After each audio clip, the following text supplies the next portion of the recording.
Bismillahirrahmanirrahim. Innal hamdalillah nahmaduhu wa nasta'inuhu wa nastaghfiruh wa na'udzu billahi min shururi anfusina wa min sayyiati a'malina. Man yahdihillahu fala mudhillalah wa man yudlil fala hadiyalah. Asyhadu an la ilaha illallah wa asyhadu anna Muhammadan abduhu wa rasuluh. Amma ba'd. Assalamualaikum warahmatullahi wabarakatuh. Alhamdulillah, segala puji bagi Allah Subhanahu wa taala. Kita sambung perbahasan kita pada pagi ini di dalam kursus ringkas dan padat insya-Allah berkenaan dengan kitab Syama'il Muhammadiyah oleh Imam Al-Hafiz Muhammad bin Isa bin Surah At-Tirmizi rahimahullah yang meninggal pada tahun 279 Hijrah. Tuan-tuan dan puan yang dikasihi sekalian, memandangkan masa pun dah agak terlewat, jadi insya-Allah saya akan speed up sikit. Kita akan mempercepatkan kita punya pengisian kita. Saya akan straight to the point.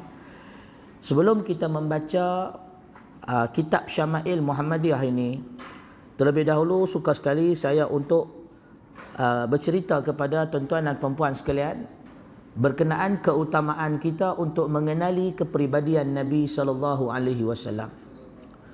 Kenapa kita perlu berusaha untuk mengetahui dan mengenali kepribadian Nabi sallallahu alaihi wasallam adalah kerana demi memanifestasikan cinta kita kepada baginda. Disebut di dalam hadis yang diriwayatkan oleh Imam Muhammad bin Ismail Al-Bukhari, hadis daripada Abdullah bin Hisham. Abdullah bin Hisham radhiyallahu ta'ala anhu, sahabat Nabi. Abdullah bin Hisham radhiyallahu ta'ala anhu, sahabat Nabi yang mana dia diriwayatkan meninggal pada zaman Muawiyah sekitar tahun 50 Hijrah. Yang meriwayatkan daripada Nabi sallallahu alaihi wasallam, qala kunna ma'an Nabi. Kata Abdullah bin Hisham, kunna ma'an Nabi sallallahu alaihi wasallam wa huwa akhizu bi yadi Umar. Kata Abdullah bin Hisham, kami sedang bersama-sama dengan Nabi sallallahu alaihi wasallam duduk berjalan. Wa huwa akhizu bi yadi Umar bin Khattab. Tiba-tiba Nabi pergi pegang tangan Umar bin Khattab radhiyallahu ta'ala anhu. Sebagian para ulama sebut pegang tangan ketika berjalan ni sunnah. Kerana Nabi sallallahu alaihi wasallam bila baginda berjalan, baginda akan memegang tangan sahabat dia. Nabi pergi pegang tangan sahabat dia. Tuan-tuan dan puan yang dikasihi sekalian, jadi apa yang berlaku ialah, kata Abdullah bin Hisham dalam hadis ni, bila Nabi pergi pegang tangan dia, faqala lahu Umar, maka Umar jadi seronoklah Nabi pegang tangan dia. Maka kata Umar, ya Rasulullah, la anta ahabbu ilayya min kulli syai'in illa min nafsi. Umar jadi seronok sebab Nabi pegang tangan dia. Maka kata Umar, wahai Rasulullah sallallahu alaihi wasallam, kamu ni lebih aku suka daripada semua benda, daripada semua perkara kecuali diriku sendiri. Dia jujurlah. Dia beritahu itu terang, ya Rasulullah, aku suka kat kamu ni lebih dari segala-galanya kecuali diriku. Faqala lahu Nabi sallallahu alaihi wasallam, la. Nabi kata tidak. Wallazi nafsi biyadihi hatta akuna ahabba ilaika min nafsika. Kata Nabi sallallahu alaihi wasallam kepada Sayyidina Umar, la.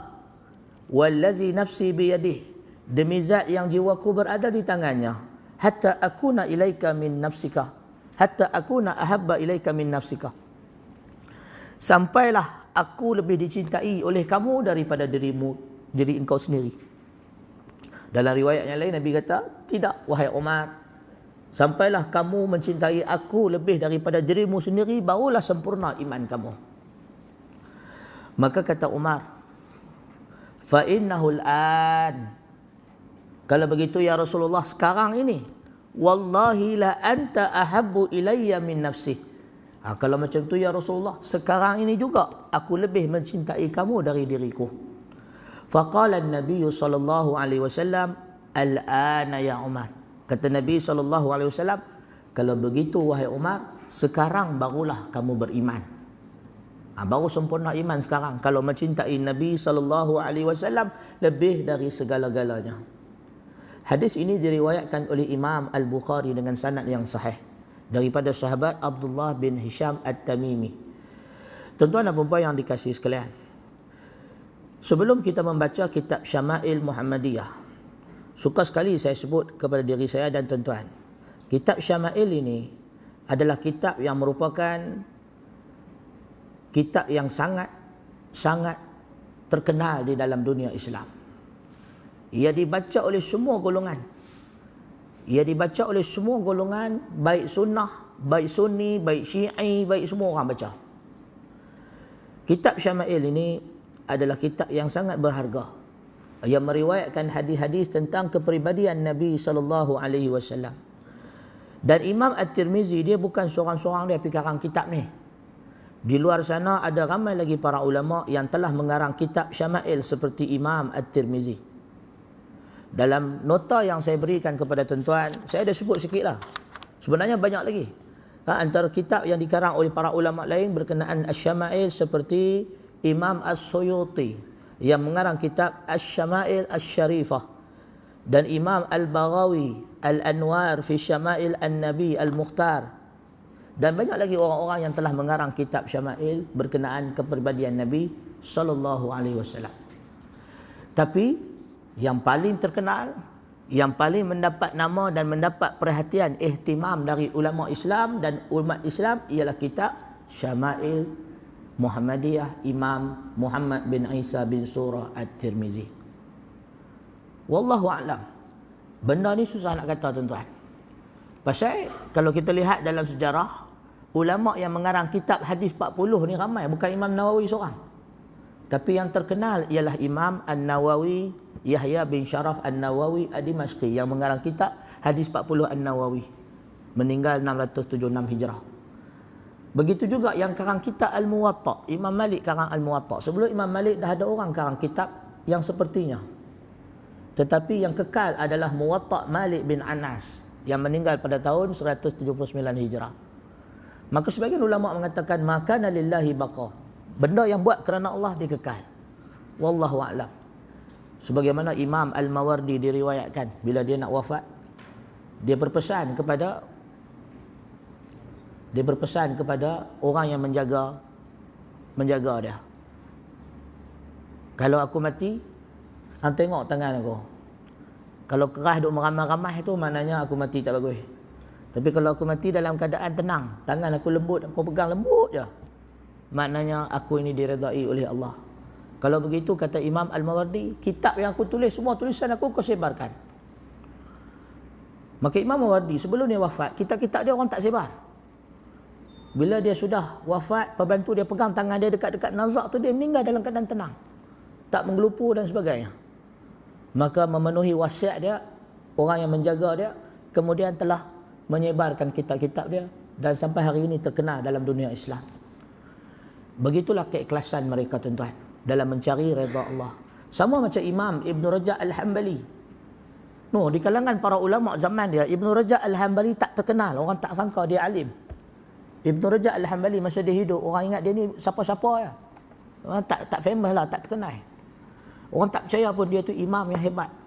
Setelah dia meninggal dunia, barulah tersohor nama dia, barulah kitab tulisan dia dibaca dan dimutalaah oleh dunia Islam. Barulah diangkat nama dia. Maka sebab tu kata Imam Ahmad kepada ahli-ahli bid'ah di zaman dia, beza antara kamu dan kami selepas mati. Beza antara kamu dan kami ahli sunnah dengan orang yang bid'ah ni, orang-orang yang mengikut jalan yang sesat ni, perbezaan dia selepas mati. Keburukan akan terzahir, kebenaran akan terangkat. Kerana demikianlah sunnatullah pada alam ini. Tuan-tuan dan puan yang dikasihi sekalian, tanpa melengahkan masa, kita baca Syama'il Muhammadiyah ni. Kitab Syama'il Muhammadiyah ni dikarang oleh Imam Muhammad bin Isa bin Surah At-Tirmizi. Biografi ada dalam tu. Secara ringkas, dia ni Imam At-Tirmizi dilahirkan pada tahun 205 Hijrah. Dia dilahirkan pada tahun 205 Hijrah. Beliau menuntut hadis, menuntut pengajian ilmu sejak berusia 10 tahun secara bersungguh-sungguh. Beliau berasal daripada wilayah Tirmiz. Tirmiz ni terletak di satu tempat di Uzbekistan sekarang. Imam At-Tirmizi pernah menuntut ilmu daripada Imam Al-Bukhari, dan memang dia sangat bangga dengan Imam Al-Bukhari. Siapa tak bangga tuan-tuan kalau kita dapat belajar dengan Imam Bukhari? duk mengulang kot tu lah. Imam At-Tirmizi ni dia cukup bangga dengan Imam Al-Bukhari, guru dia. Dan dia banyak mengikuti metodologi Imam Al-Bukhari dalam kitab-kitab dia. Dia banyak follow metodologi Imam Al-Bukhari dalam perbahasan dia. Contohnya dalam kitab Sunan, dalam kitab Syama'il juga, dia kadang-kadang dia follow. Dia masukkan hadis, topik-topik tu, dia berikan bab-bab tu mengikut kaedah yang dipakai oleh Imam Muhammad bin Ismail Al-Bukhari. Sepanjang mengaji dengan Imam Bukhari, dia berbangga dengan Imam Al-Bukhari pernah riwayat hadis dari dia 3 hadis. Kan biasa dia ada riwayat hadis dari Imam Bukhari, dia ambil hadis dari Al-Bukhari, tapi pernah Imam Bukhari ambil hadis dari dia yang Imam Bukhari tak ada, dia ada, iaitu 3 hadis. Nantilah kita sebut. Cuma nak sebut kata Imam Bukhari ni adalah guru kesayangan dia, Imam Muhammad bin Isa bin Surah At-Tirmizi. Imam Tirmizi meninggal 279, Imam Bukhari meninggal 256 Hijrah. Baik, kitab yang paling terkenal yang dikarang oleh Imam Muhammad bin Isa bin Surah At-Tirmizi ni kitab Jami' At-Tirmizi, Sunan At-Tirmizi. Tuan-tuan dan puan yang dikasihi sekalian, apabila kita sebut perkataan syama'il, dia adalah jamak kepada syimal. Syammal. Syammal ni maknanya, asy-syammal ni maknanya akhlak, atau asy-syammal ni maknanya akhlak atau kepribadian seseorang. Bukan syimal, syammal. Akhlak atau kepribadian seseorang. Bila disebut syama'il, dia jamak kepada syammal, maknanya kepribadian Muhammadiyah yang terdapat pada pribadi sosok yang bernama Nabi Muhammad sallallahu alaihi wasallam. Syama'il Muhammadiyah ni dia ada lebih kurang 415 buah hadis. Kalau kira sebiji-sebiji dalam beberapa naskah. Saya sempat cek dalam 2-3 naskah daripada daripada Hijaz, daripada naskah Saudi, dan dia kalau cek dalam naskah-naskah asal ada yang 417 hadis, ada yang 416 hadis, ada yang 415 hadis. Umumnya dalam cetakan-cetakan yang terkini dan baru, hadis yang diriwayatkan dalam Syama'il ada lebih kurang 415 buah hadis. Dan hadis-hadis ini dibagikan kepada 56 buah bab. Ada 56 bab yang setiap bab ada hadis-hadis yang disusun mengikut kategori-kategori kepribadian yang cuba diketengahkan oleh Imam Muhammad bin Isa bin Surah At-Tirmizi rahimahullah. Baik, tuan-tuan dan puan yang dikasihi sekalian, Imam At-Tirmizi bila dia bercerita tentang kepribadian Nabi SAW, dia sebenarnya nak bagi tahu kat kita betapa Nabi SAW ni adalah merupakan orang yang sangat-sangat sempurna dan mulia dari sudut kepribadian. Maka sebab tu dia akan bawa banyak hadis menceritakan kesempurnaan Nabi. Dia bawa banyak hadis menceritakan kesempurnaan Nabi, dan hadis-hadis ni kita nak kena perhatikan dan kita baca sama-sama insya-Allah bagi mendapat istifadah yang memberikan pelajaran yang berpanjangan insya-Allah.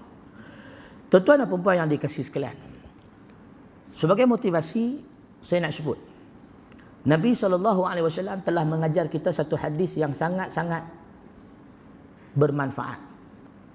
Hadis daripada Anas bin Malik. Dalam hadis tu Anas bin Malik meriwayatkan ada seorang lelaki tanya Nabi. Dia tanya Nabi SAW, bilakah berlakunya hari kiamat? Nabi jawab, apa yang kamu persiapkan? Duk tanya bila-bila hari kiamat, hang ni buat apa? Apa persiapan kamu? Jawab lelaki tu, ya Rasulullah, aku ni tak banyak sangat sembahyang, puasa dan amalan-amalan yang lain. Tetapi dia kata, aku ni sangat cinta kepada Allah dan Rasul. Maka jawab Nabi SAW dalam hadis yang sahih diriwayatkan daripada Anas bin Malik dalam Bukhari, dalam Muslim dan lain-lain, anta ma'a man ahbabta, kamu bersama dengan orang yang kamu cintai.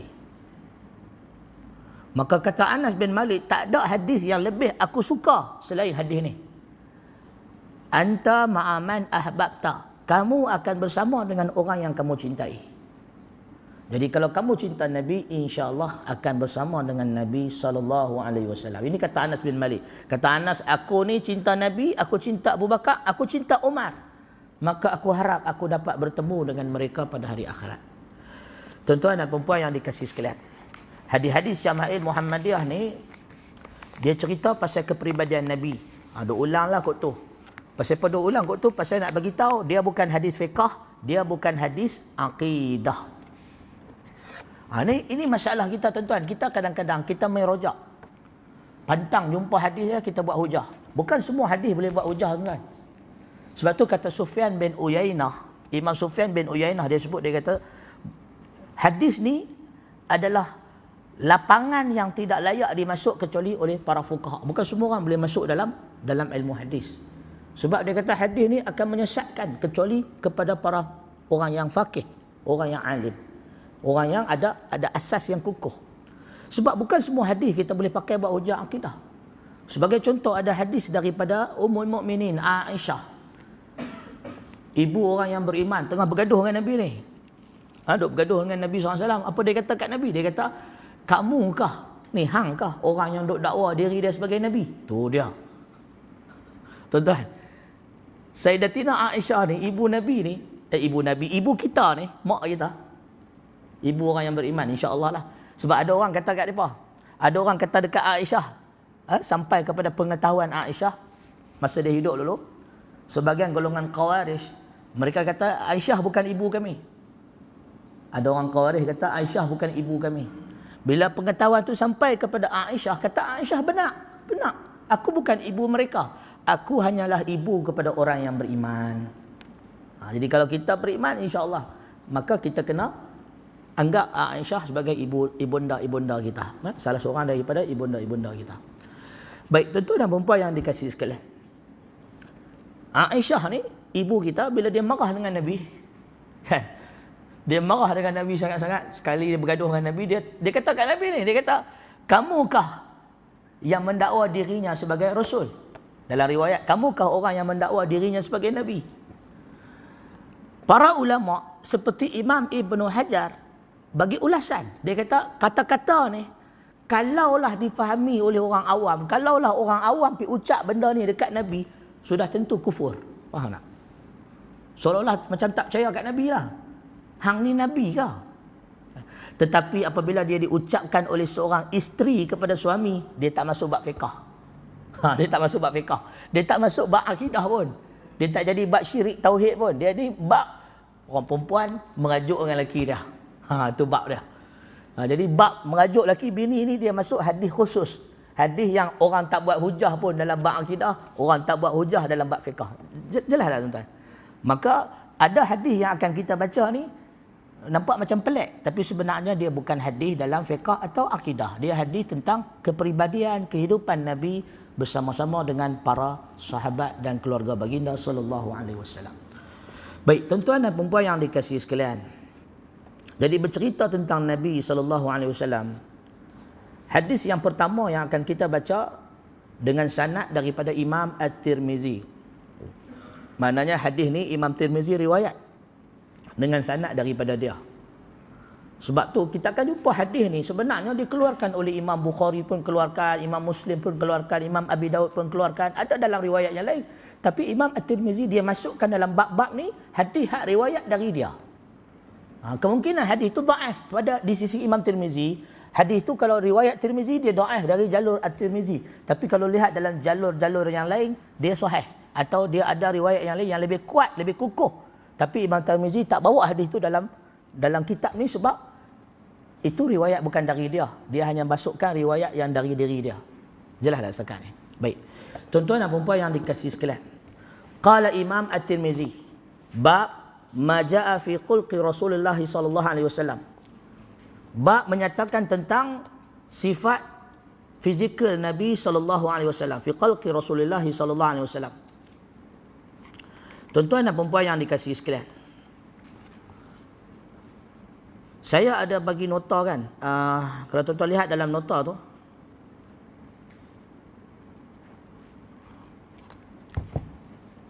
dalam nota yang ada pada tuan-tuan ada disebut, berkata pengarang Imam At-Tirmizi. Ni kita ambil berkat lah, ambil berkat, kita baca hadis dengan riwayat dia. Qala Imam At-Tirmizi, Bab ma jaa fi khalqi Rasulillah sallallahu alaihi wasallam. Qala, hadis yang pertama. Haddatsana Abu Raja. Bab yang asal ni wa fihi 15 hadisan. Dalam bab ini, bab 1 ni, kalau buka dalam Syama'il, kalau kita cari terjemahan kitab Syama'il atau kitab asal, dalam kitab Syama'il, bab 1 ni dia ada 15 buah hadis. Tapi dalam kursus kita, saya hanya masukkan satu hadis, satu bab. Sebab hadis-hadis dalam Syama'il ni, kebanyakannya hadis yang tabi', hadis yang ulang-ulang. Hadis yang berulang. Jadi, satu bab saya masukkan satu hadis saja yang menjadi hadis pokok. Hadis usul dalam bab tu. Yang dia punya tabi' dia punya syarah dia, saya tidak masukkan. Untuk meringkaskan masa dan mempermudahkan tuan-tuan nak faham tajuk yang hendak disampaikan oleh Imam At-Tirmizi. Baik. Bab 1. Hadis yang pertama, yang mana dalam bab ini ada 15 buah hadis. Qala Imam At-Tirmizi haddatsana Abu Raja. Telah menceritakan kepada kami Abu Raja. Siapa dia Abu Raja? Qutaibah bin Sa'id. Qutaibah bin Sa'id ialah seorang imam ahli sunnah wal jamaah. Guru Imam At-Tirmizi, Al-Bukhari dan lain-lain. Beliau adalah murid Imam Malik bin Anas. Qutaibah bin Sa'id. Sebagai riwayat mengatakan Imam Al-Bukhari, bapa dia pun Muhammad bin Ismail. Bapa dia pun Ismail itu seorang ulama juga. Bapa dia adalah ulama yang mengaji dengan Imam Malik bin Anas. Jadi Qutaibah bin Sa'id dengan bapa Imam Bukhari ni berkawan. Maknanya mereka ada hubungan. Qutaibah bin Sa'id, guru Imam Al-Bukhari dan guru Imam At-Tirmizi. Meninggal dunia pada tahun 240 Hijrah. Beliau berasal daripada Baghlan, wilayah Baghlan. Baghlan ni dekat mana? Satu kawasan di Afghanistan. Untuk mengetahui nama-nama tempat ahli hadis dulu-dulu, kita kena buka dalam kitab Al-Mu'jam Al-Buldan. Mu'jam Al-Buldan. Kamus negeri-negeri dan wilayah zaman dulu. Sebab zaman dulu punya geografi dengan zaman sekarang dah tak sama. Dulu wilayah Syam. Syam ni termasuk Jordan, termasuk Syria, termasuk Palestin. Sekarang Syam hanya jadi Syria saja. Ni bezalah, kita kena faham. Mu'jam Al-Buldan. Buka dalam kamu dia sebut. Baghlan ni satu tempat di Afghanistan. Wilayah Baghlan. Ni nama dia Qutaibah bin Sa'id. Di sini tuan-tuan, kita akan jumpa banyak satu benda yang disebut sebagai kelebihan orang bukan Arab. Kita akan jumpa dalam ilmu hadis, majoriti tokoh-tokohnya bukan orang Arab. Imam Bukhari bukan Arab. Imam Muslim, Imam At-Tirmizi, orang bukan Arab, orang Uzbek. Kebanyakan imam ahli hadis, mereka ini luar daripada kawasan Arab. Mai dari Iran, mai dari Parsi, mai daripada belah-belah Khurasan dan sebagainya. Ini semua adalah kelebihan yang Allah bagi kepada mereka yang mencari sunnah Nabi sallallahu alaihi wasallam. Tuan-tuan dan puan yang dikasihi sekalian, kata Imam At-Tirmizi, diriwayatkan kepada kami, menceritakan kepada kami Abu Raja Qutaibah bin Sa'id an Malik bin Anas, daripada Imam Malik bin Anas. Malik bin Anas ialah Imam Darul Hijrah, Imam mujtahid yang mengarang kitab Al-Muwatta, yang meninggal dunia pada tahun 179 Hijrah. Kata Malik bin Anas an Rabi'ah bin Abi Abdurrahman, daripada guru dia Rabi'ah bin Abi Abdurrahman. Siapa dia Rabi'ah? Rabi'ah bin Abi Abdurrahman tabi'in, dikenali sebagai Rabi'ah Ar-Ra'i, Rabi'ah yang mahir dalam ijtihad. Rabi'ah ini meninggal dunia pada tahun 136 Hijrah. Seorang tokoh yang hebat pada zaman dia. Orang kalau sebut Rabi'ah ni memang orang surrender, terror Rabi'ah ni. Daripada Anas bin Malik. Rabi'ah ni tabi'in, murid kepada Anas bin Malik radhiyallahu ta'ala anhu. Sayyidina Anas bin Malik adalah sahabat Nabi. Beliau meninggal dunia pada tahun 93 Hijrah.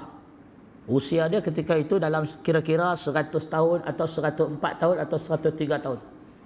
Anas bin Malik diberikan usia yang panjang oleh Allah Subhanahu wa taala. Sebagian ulama mengatakan kerana berkat doa Nabi.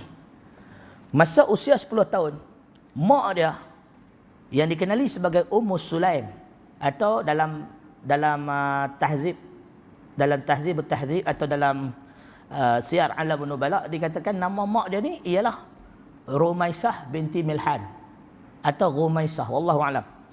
Mak dia ni Ummu Sulaim, dia hantar anak dia yang umur 10 tahun ni pergi jumpa Nabi. Dia kata dekat Nabi, ambil anak aku ni buat sebagai khadam kamu. Ambil sebagai khadam, sebagai pembantu. Kerana dia ni budak yang bijak, ambil khidmat untuk Islam. Ini satu ibu yang bagus tuan-tuan. Ada anak-anak cerdik, pergi hantar mengaji agama. Biar mengaji agama bila dia cerdik. Kita terbalik, anak tak cerdik baru hantar pergi mengaji agama. Masalah. Orang kita kalau anak dah tak lulus periksa, dah gagal apa semua, barulah kalang kabut nak hantar mengaji agama. Sepatutnya hantar hak cerdik pergi mengaji agama. Barulah anak-anak ni tak balik duk cerita bab mimpi tuan. Tuan-tuan dan perempuan yang dikasihi sekalian. Jadi Imam Anas bin Malik ni, mak dia kata anak aku ni cerdik, pandai. Anas ambil dekat Rasulullah untuk khidmat. Maka Nabi ambil Anas bin Malik bukan sebagai qadam tapi sebagai anak angkat. Nabi bela dia. Daripada umur dia 10 tahun, dia duduk dengan Nabi, khidmat kepada Nabi sampai Nabi wafat, usia dia 20 tahun. Maknanya dia ada 10 tahun. Tempoh masa duduk dengan Nabi. Kasut Nabi dia simpan. Dia pernah simpan kasut Nabi. Ada hadis nanti kita akan tengok. Anas bin Malik tunjuk kasut Nabi kepada para tabi'in yang dia simpan kasut Nabi. Tuan-tuan dan perempuan yang dikasihi sekalian. Jadi Anas bin Malik ni, bila dia khidmat dekat Nabi banyak sangat, Nabi doa dekat dia. Nabi doa supaya Allah panjangkan usia dia, berkati rezeki dia, dan memberikan kepada dia kebaikan. Maka sebab tu usia dia panjang, sampai 100 tahun. Anak-anak dia cukup ramai. Lebih daripada 40 orang anak dia. Anak kita berapa orang? 4 orang, 5 orang. Anak dia 40 orang anak dia. Anas bin Malik. Bini dia jangan tanyalah. Wallahualam. Jadi Anas bin Malik ramai anak dia. Dan dia seorang yang kaya raya berkat dari doa Nabi SAW. Baik. Kata Anas bin Malik, qala annahu sami'ahu yaqul. Kata Anas bin Malik bahawa dia mendengar. Bukan Anas bin Malik, maaf. Rabi'ah bin Abi Abdurrahman, dia mendengar daripada Anas bin Malik. Hadis ini hadis marfu', hadis yang diriwayat oleh sahabat Nabi. Kata Rabi'ah, dia mendengar daripada Anas bin Malik. Dia mendengar daripada Anas bin Malik radhiyallahu ta'ala anhu, qala yaqulu, kata Anas bin Malik yaqulu, kana Rasulullah sallallahu alaihi wasallam laisa bitawili ba'inin. Nabi sallallahu alaihi wasallam bukanlah terlalu tinggi yang melampau. Wala biqasirin, dan Nabi tidaklah pendek. Hadis ini hadis tentang fizikal Nabi sallallahu alaihi wasallam. Ramai orang tuan-tuan dia tak kenal Nabi. Dia nak bayangkan Nabi pun tak boleh. Maka bacalah hadis ni. Nabi kita sallallahu alaihi wasallam disebut dalam hadis, baginda tidak terlalu tinggi. Baginda tidak terlalu pendek. Ba'in ini maknanya keterlaluan yang melampau jelas, terang.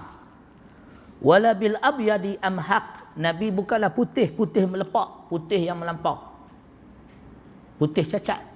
Wala bi adami, dan Nabi pula tidak coklat, tidak gelap. Kenapa sebut Adam? Kerana diriwayatkan Adam ni sauda, Adam tu gelap, hitam. Wala bil ja'di al-qattati, dan Nabi SAW rambut dia bukanlah kerinting sangat, bukan. Kerinting ni biasanya rujuk pada orang-orang Habsyi. Orang Habsyah tu jenis Afrika rambut kerinting. Dan Nabi SAW tidaklah rambut kerinting yang pendek, qattati wala bisabti, dan bukanlah rambut Nabi pula lurih, bukan. Ba'athahu Allah Ta'ala, sebaliknya Allah Subhanahu wa taala mengutuskan Nabi sallallahu alaihi wasallam ala ra'si 40 sanah, pada awal usia 40 tahun. Fa aqama bi Makkah 10 sinin, Nabi duduk di Mekah selama 10 tahun. Wa bil Madinati 10 sinin, dan Nabi duduk di Madinah pula 10 tahun. Tuan-tuan, 10 tahun ni adalah kiraan genap. Kerana orang Arab ni dia bab kira ni dia tak detail tuan. Dia main genak-genak. Wa tawaffahu Allah Ta'ala ala ra'si sittina sanatan. Dan Allah Subhanahu wa Ta'ala mengambil nyawa Nabi, mewafatkan Nabi pada awal 60 tahun. Dalam riwayat yang tepat 63 tahun. Tetapi dia sebut 60 ni sebagai nak genakkan angka. Wa laisa fi ra'sihi wa lihyatihi 'ashruna sya'ratan bayda. Dan tidak ada pada rambut Nabi campur dengan kepala Nabi, rambut di kepala Nabi campur dengan rambut di janggut Nabi, uban lebih daripada 20 helai sahaja. Hadis riwayat Al-Bukhari dan At-Tirmizi dan dikeluarkan oleh Imam Malik dalam Al-Muwatta. Okey, selesai. Hadis pertama. Kata para ulama, ini adalah hadis yang paling agung, paling baik, paling lengkap tentang kepribadian fizikal Nabi sallallahu alaihi wasallam. Ada 3 isyarat yang muhim, yang penting dalam hadis ni. Siapa-siapa yang nak kenal Nabi dapat lihat dari isyarat yang 3 ni. Ada dalam hadis. Ini kerana tuan-tuan, kalau kita lihat dalam kitab Syama'il ni, dia mula dengan bab apa? Dia mula dengan bab sifat fizikal Nabi. Sifat fizikal Nabi. Lepas tu mula dengan tanda kenabian Nabi, rambut Nabi, cara Nabi sikat rambut, cara Nabi bubuh uban, uban Nabi macam mana, cara Nabi celuk rambut tak celuk rambut, pakaian Nabi, roti Nabi, kasut Nabi, sandal Nabi, cincin Nabi, baju Nabi, serban Nabi, cara Nabi berjalan, cara makan, cara itu, cara ini, ibadat Nabi, solat Nabi, puasa Nabi, apa semua. Last sekali, bab yang ke-56, bab melihat Nabi SAW dalam mimpi. Nampak tak? Ini isyarat yang dibubuh oleh Imam Tirmizi dalam kitab Syama'il. Dia mulakan kitab Syama'il ni dengan bab fizikal Nabi, kenal Nabi dari sudut fizikal, dari sudut perwatakan. Last sekali, bab yang ke-56, maja'a fi ru'yati Rasulullah sallallahu alaihi wasallam fil manam. Bab melihat Nabi sallallahu alaihi wasallam dalam mimpi. Makna kata orang yang mimpi Nabi sallallahu alaihi wasallam, sebelum dia boleh kenal Nabi tu, dia boleh nak mimpi Nabi, dia kena baca Syama'il dulu. Dia kena tahu fizikal Nabi tu macam mana, baru boleh mimpi jumpa Nabi sallallahu alaihi wasallam. Sebagian lagi ulama kata, Imam At-Tirmizi dia bagi isyarat, siapa-siapa yang baca kitab Syama'il dari awal sampai habis timbul cinta kepada Rasulullah, akan berakhir dengan mimpi jumpa Rasulullah sallallahu alaihi wasallam. Mimpi jumpa Nabi sallallahu alaihi wasallam adalah nikmat yang besar di dunia ini. Sebesar-besar nikmat dapat jumpa Nabi sallallahu alaihi wasallam di dalam dunia hari ini, kita dapat melalui mimpi. Kerana hanya satu cara nak jumpa Nabi di dunia ni, mimpi. Siapa yang dakwa dia boleh jumpa Nabi secara nyata, yaqazah ni nyata depan mata, maknanya dia gila. Kalau dia tak gila, dia kufur. Salah satu ya. Dia dusta, kufur, atau dia gila. Tak mungkin jumpa Nabi secara zahir. Yang boleh jumpa Nabi ni hanya orang yang tidur dalam mimpi saja. Itu pun kalau betul ianya Nabi. Sebab macam mana nak tahu ianya Nabi? Itu yang kena baca kitab Syama'il.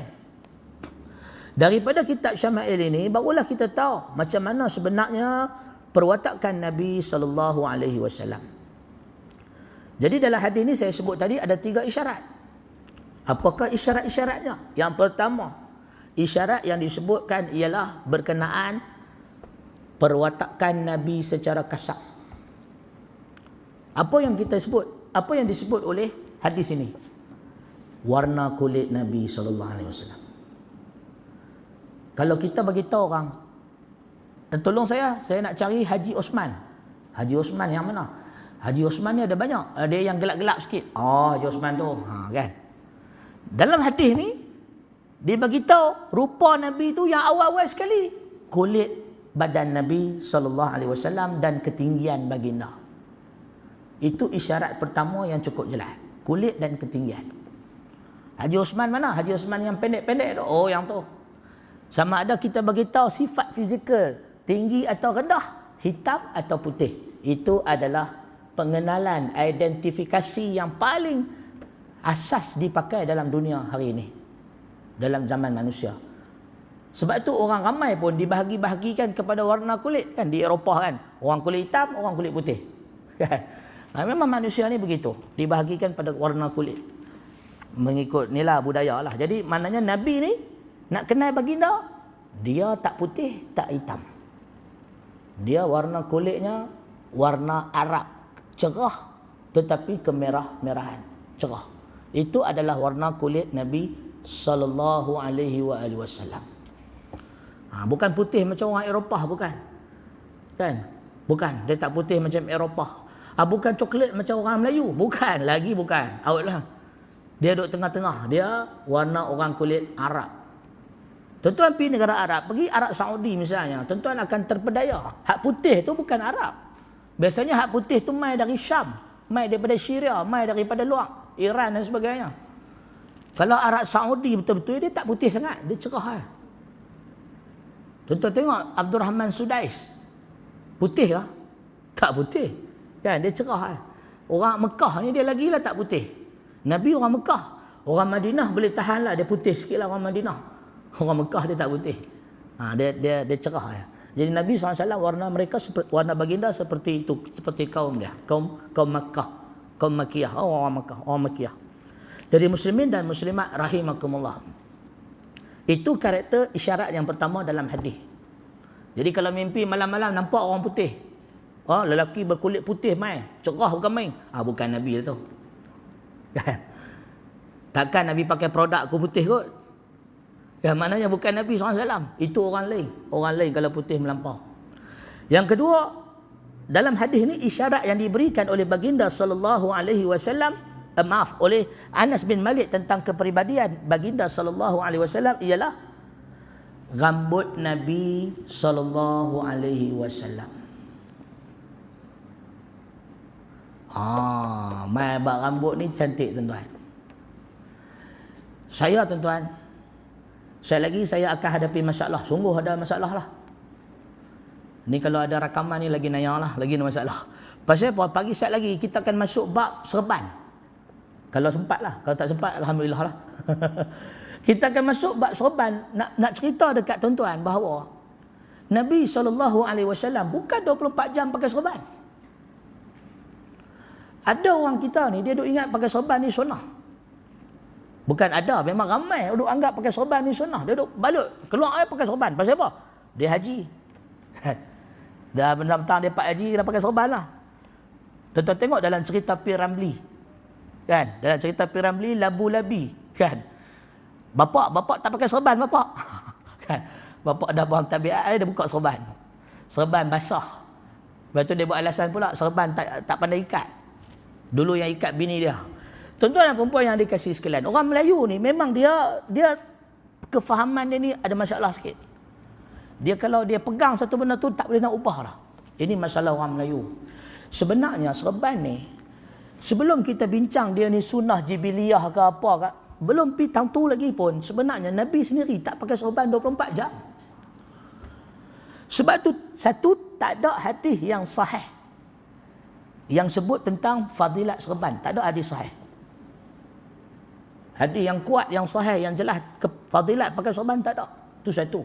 Yang kedua, sahabat Nabi, tuan-tuan buka dalam kitab-kitab hadis, Nabi SAW pakai serban. Dia periwayatkan hadis pakai serban. Hadis apa? Hadis Nabi menakluki Mekah. Hadis Fathul Mekah. Nabi buka Mekah. Nabi masuk dalam kota Mekah. Pada hari pertama Fathul Mekah, Nabi masuk kota Mekah pakai serban hitam. Bila mai hadis bab Nabi pakai serban, hadis itu yang ulama bawa. Kenapa mereka tak bawa hadis Nabi pakai serban bila mereka jumpa Nabi kat masjid, Nabi pakai serban bila mereka jumpa Nabi kat luar rumah, Nabi pakai serban bila... Tuan-tuan faham tak? Tak banyak hadis pakai serban yang mereka nak bercerita dalam kitab hadis. Tuan-tuan buka dalam Bukhari, tuan-tuan buka dalam Muslim, dalam Tirmizi, dalam Abi Daud, dalam Nasa'i. Memanglah banyak kalau hadis dhaif, hadis tak sahih ni banyaklah. Tapi hadis tak sahih ni nak cerita kata sahabat dok riwayat Nabi pakai sorban. Tak sama dengan hadis Nabi pakai baju, pakai jubah, pakai kamis, pakai izar, pakai pakaian lain, pakai ridak dan sebagainya. Hadis-hadis tu banyak. Tapi hadis pakai sorban tak banyak. Ada riwayat Nabi pakai serban putih, ada riwayat Nabi pakai serban hijau, ada riwayat Nabi pakai serban hitam. Dan riwayat-riwayat tu sikit sangat. Makna kata Nabi pakai serban sekali-sekala ya. Kebanyakan masa lain Nabi tak pakai serban pun. Kalau tidak, macam mana sahabat boleh riwayat pasal rambut Nabi? Jelas atau tidak tuan? Tuan-tuan ada kawan dengan Pak Haji tak? Ada. Kita ramai kawan dengan tuan-tuan haji ni. Berapa kali tuan-tuan boleh tengok rambut Pak Haji ni? Kan? Tuan-tuan kawan, tuan-tuan tengok dalam masjid ni, berapa kali boleh tengok rambut Tok Imam? Sekali-sekala ya. Tok Imam buka serban baru boleh nampak rambut dia. Tapi sahabat Nabi ni, rambut Nabi ni banyak daripada riwayat. Maknanya mereka boleh, sahabat ni jumpa Nabi bukan sama waktu dengan sahabat lain. Sahabat ni jumpa Nabi waktu ni, sahabat ni jumpa Nabi waktu lain pula. Sahabat ni jumpa Nabi waktu lain pula. Tapi semua boleh riwayat pasal rambut Nabi, pasal kepala Nabi, pasal yang tubuh badan Nabi. Maknanya Nabi ni bukan jenis dia pakai serban 24 jam. Itu satu. Ini dalam hadis-hadis. Sebab tu kalau kita kaji Syama'il ni, kita akan dapat dimensi yang lain tentang kepribadian Nabi yang kita duk pegang selama ni, rupanya mungkin tak berapa nak sama. Itu satu yang kita perlu faham. Baik. Isyarat yang kedua dalam mimpi jumpa Nabi SAW ialah berkenaan dengan rambut Nabi SAW. Dan bila cerita pasal rambut Nabi ni, termasuklah uban baginda. Uban di rambut dan di janggut baginda SAW. Maknanya disebut Nabi hidup. Nabi hidup daripada Nabi diutuskan sebagai Rasul sampailah baginda wafat umur 63 tahun. Uban Nabi tidak banyak. Uban Nabi cuma ada hanyalah sekitar 20 helai sahaja. Dalam riwayat 21 atau 23 helai. Uban Nabi. Campur ni. Dia janggut dan dia rambut. Maknanya tak banyak. Apa maksud tak banyak? Tak banyak maksudnya bukan putih semua janggut Nabi. Bukan putih semua rambut Nabi. Rambut Nabi lebat. Uban dia sikit saja di rambut dan di janggut. Makna kata siapa-siapa yang mimpi jumpa Nabi, yang mana selalu orang mimpi jumpa Nabi, orang Melayu kita selalu dakwa jumpa Nabi. Siapa-siapa yang mimpi jumpa Nabi tapi orang yang dia nampak dalam mimpi janggut putih. Orang yang dia nampak dalam mimpi dia janggut putih, rambut putih, janggut putih. Maknanya itu bukanlah Nabi SAW. Sebab tu Imam Ibn Sirin, tabi'in yang meninggal pada tahun 110 Hijrah. Ada orang mengaku, kata jumpa Nabi dalam mimpi. Ibn Sirin kata, sebutkan sifat-sifat dia.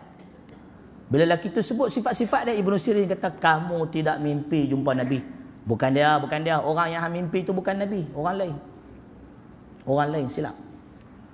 So, Nabi SAW dia ada karakter, ada kepribadian dia sendiri. Maknanya ada isyarat dia. Satu, dia punya ketinggian badan dia. Dua, warna kulit dia. Tiga, janggut dia. Ini yang kita sebut tadi adalah berkenaan dengan bukan janggut, uban dia. Uban dia yang menjadi isyarat adakah orang yang kita jumpa itu Nabi ataupun tidak. Warna kulit,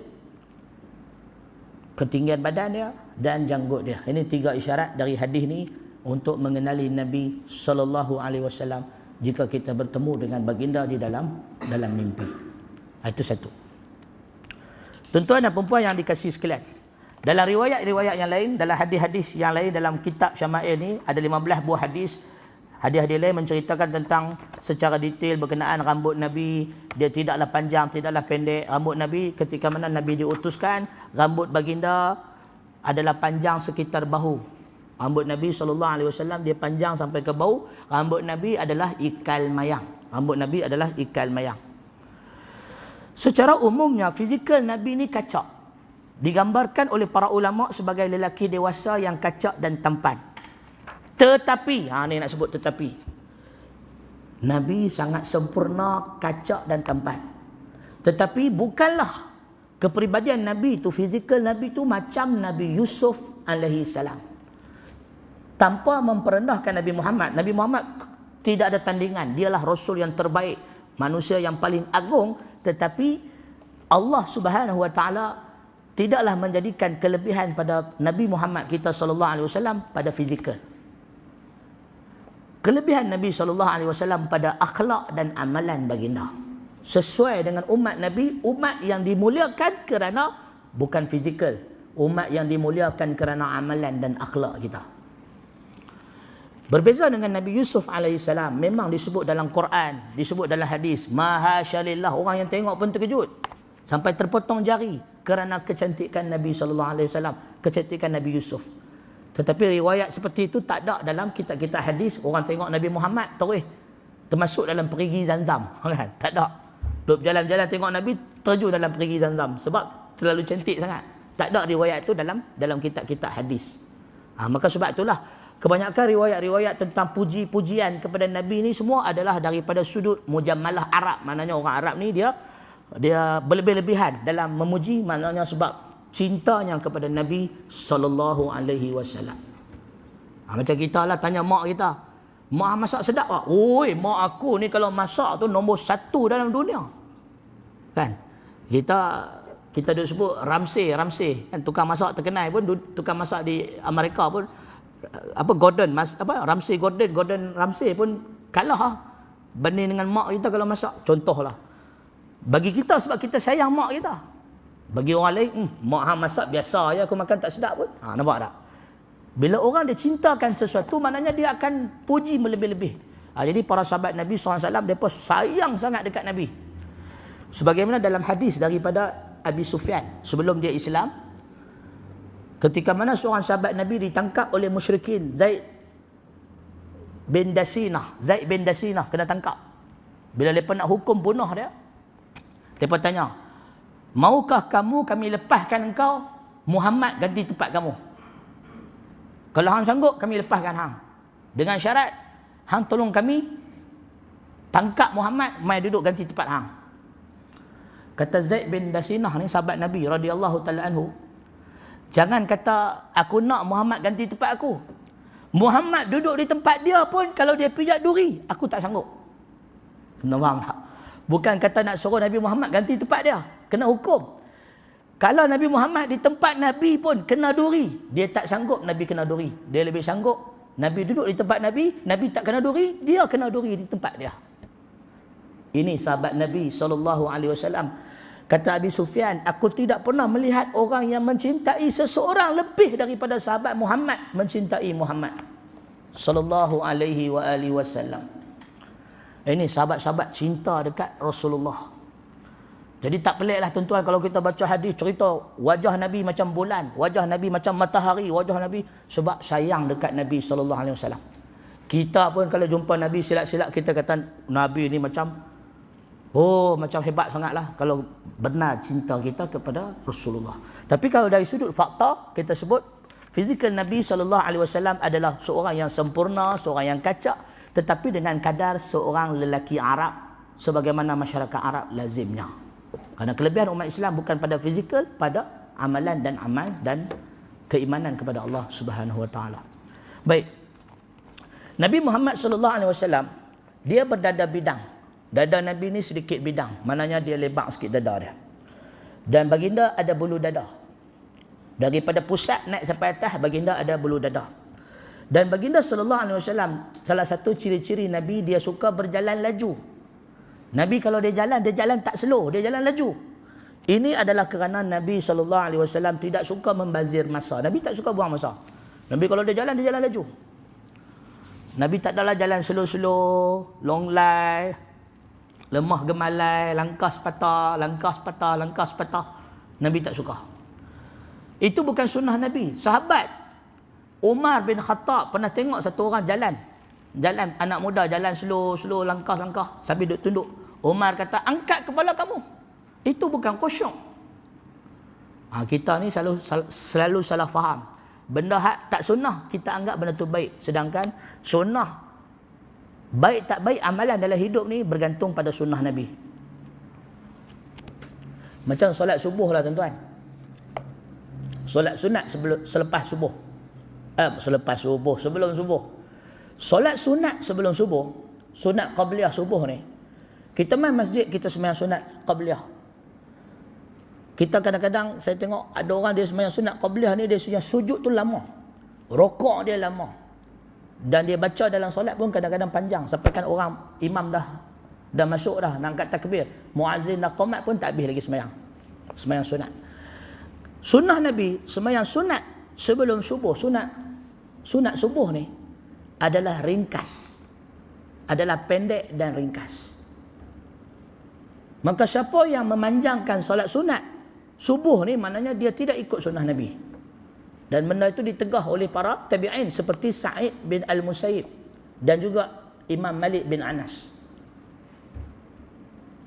So baik tak baik satu amalan ni, tengok Nabi buat tak buat.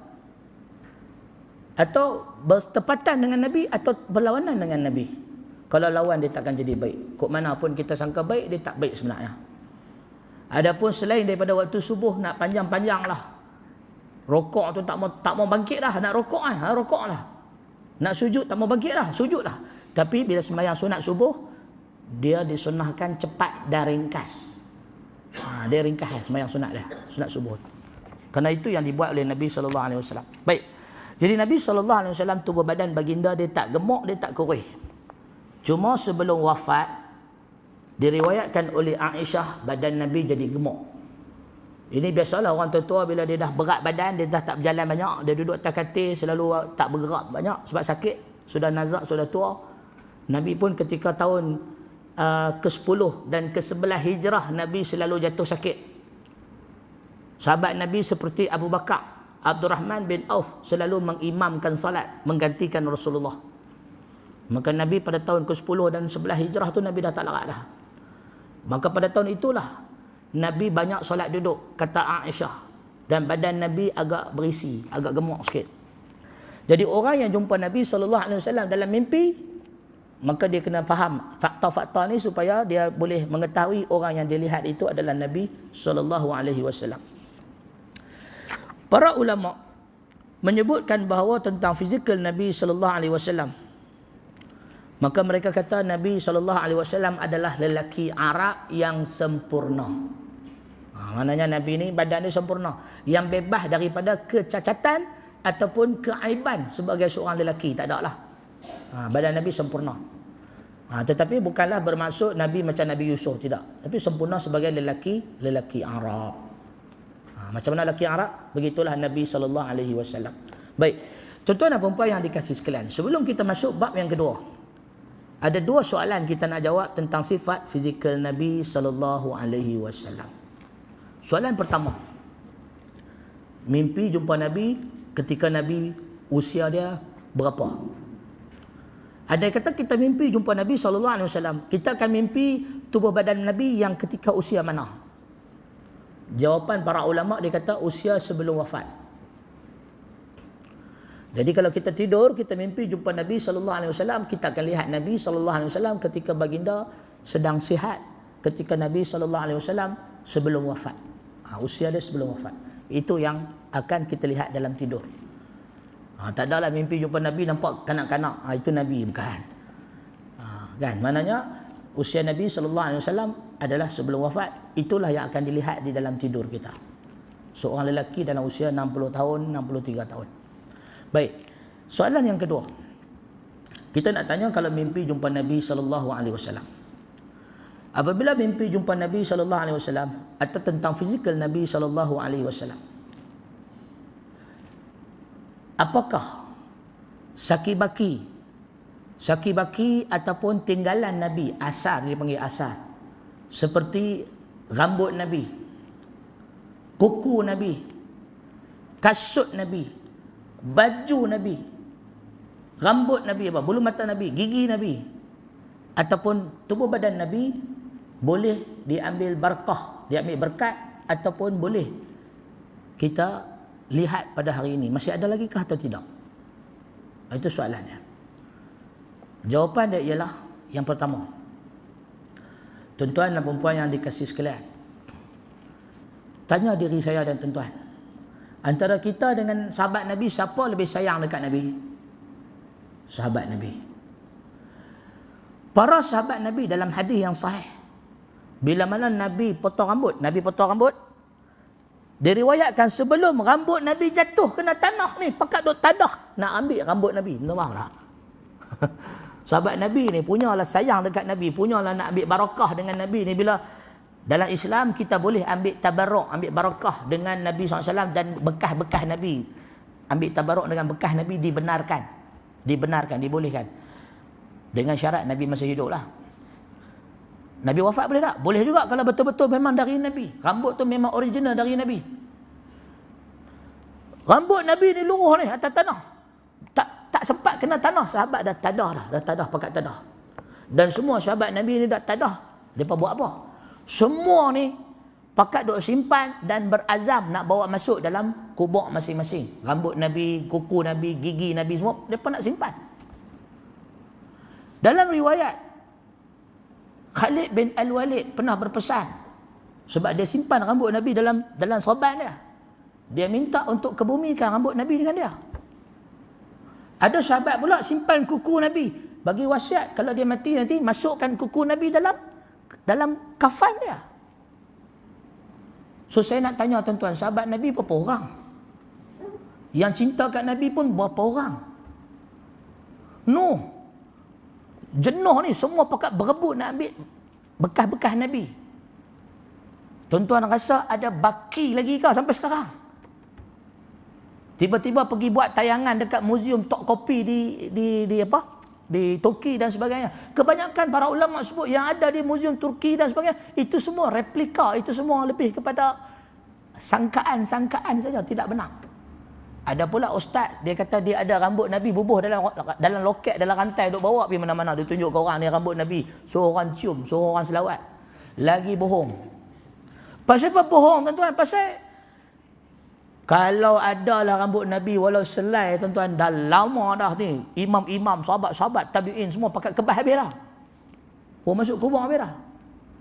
Yang ada pun dalam riwayat dalam Imam Az-Zahabi dalam Siyar A'lamun Nubala dan dalam kitab Tahzibul Kamal oleh Hafiz Al-Mizzi, dia ada sebut bekas Nabi lah yang survive, yang tahan lama sikit. Kasut Nabi lagi tak ada lah. Anas bin Malik dah tibai lah. Dah habis lah. Pedang Nabi, pedang nanti lagi kita pergi bab pedang. Ni bab satu-satu dulu. Bab tubuh badan Nabi dari rambut sampai ke kuku semua dah tak ada dah. Ini kata para ulama, dah habis masuk dalam tanah lah. Sahabat dah ambil balik lah. Masuk kubur. Yang ada pun bekas Nabi. Macam baju ada dalam hadis. Itu pun baju Nabi dipakaikan oleh isteri-isteri Nabi pada anak-anak mereka atau pada ahli keluarga mereka dan dibawa masuk dalam kubur bersama dengan mereka. Masuk dengan kubur dengan mereka. Yang ada pun dalam riwayat dalam Az-Zahabi yang saya sebut tadi, dalam Hafiz Al-Mizzi oleh Imam Hafiz Al-Mizzi dalam Tahzibul Kamal, pasal Yahya bin Ma'in. Yahya bin Ma'in ketika dia wafat, dia dikebumikan di Madinah. Sebab Yahya bin Ma'in ni, dia pergi buat umrah ataupun haji, saya tak ingat. Tapi masa dia pergi buat umrah ataupun haji, dia pergi ziarah Madinah. Dan dia meninggal di sana. Bila dia meninggal, Imam Yahya bin Ma'in, sebab dia ni orang yang terkenal pada zaman dia membela hadis Nabi. Tuan-tuan faham tak? Hadis Nabi.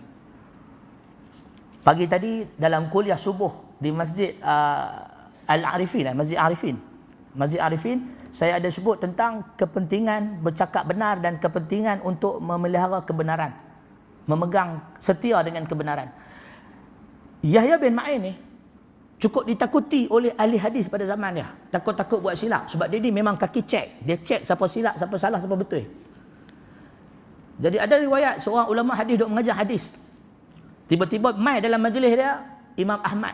Dia pun relax. Lepas tu mai dalam majlis dia Al-Mansur, dia pun relax.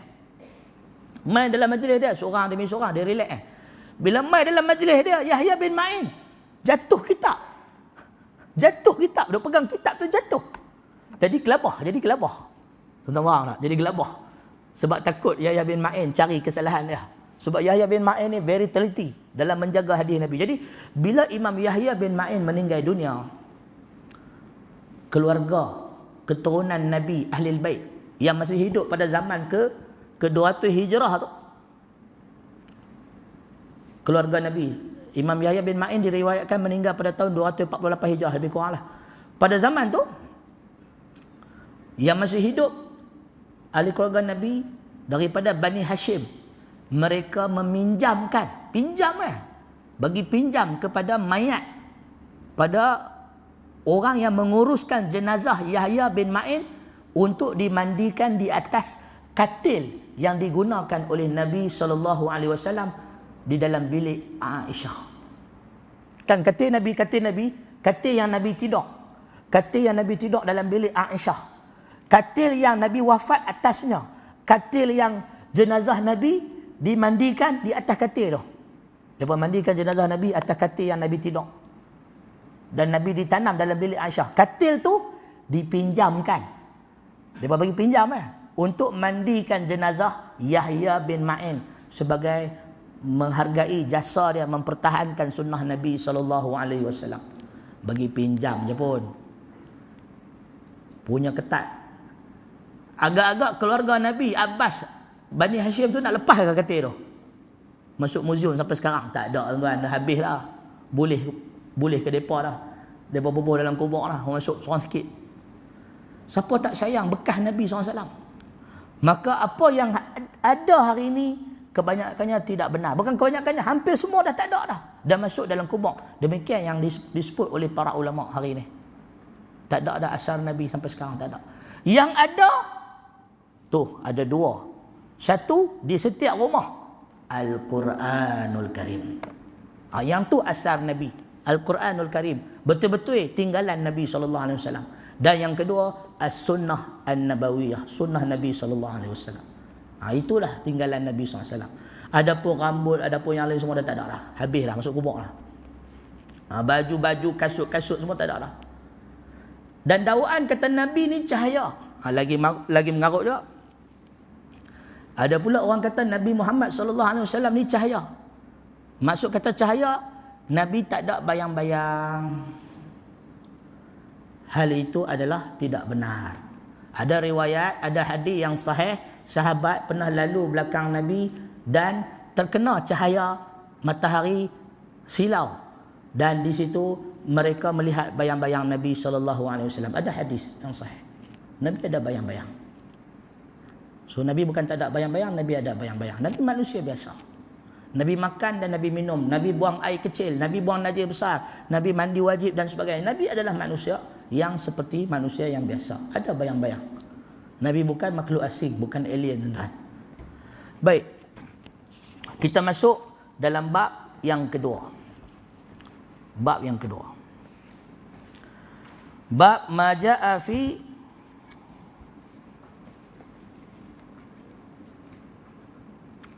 bab perihal menyatakan tentang